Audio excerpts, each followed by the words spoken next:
আসসালামু আলাইকুম গাইস, কেমন আছেন সবাই? আশা করি সবাই অনেক অনেক ভালো আছেন।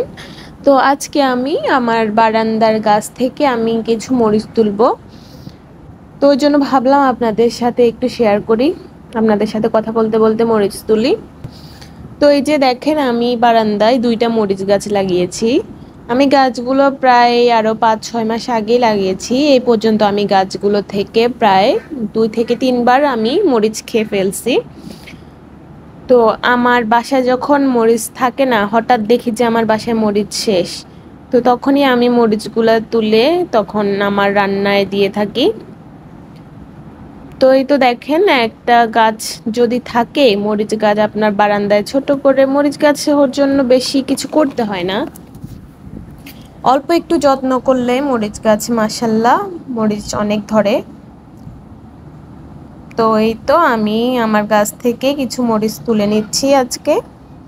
সবাই কিন্তু মাশাআল্লাহ বলতে ভুলবেন না। তো এই তো মরিচগুলো অনেক ঝাল হয়, এগুলো তরকারিতে 4-5টা দিলে হয়ে যায়।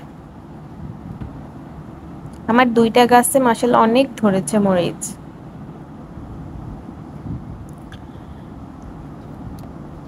আপনারাও এরকম বারান্দায় আপনাদের গাছ লাগিয়ে মরিচ খেতে পারেন।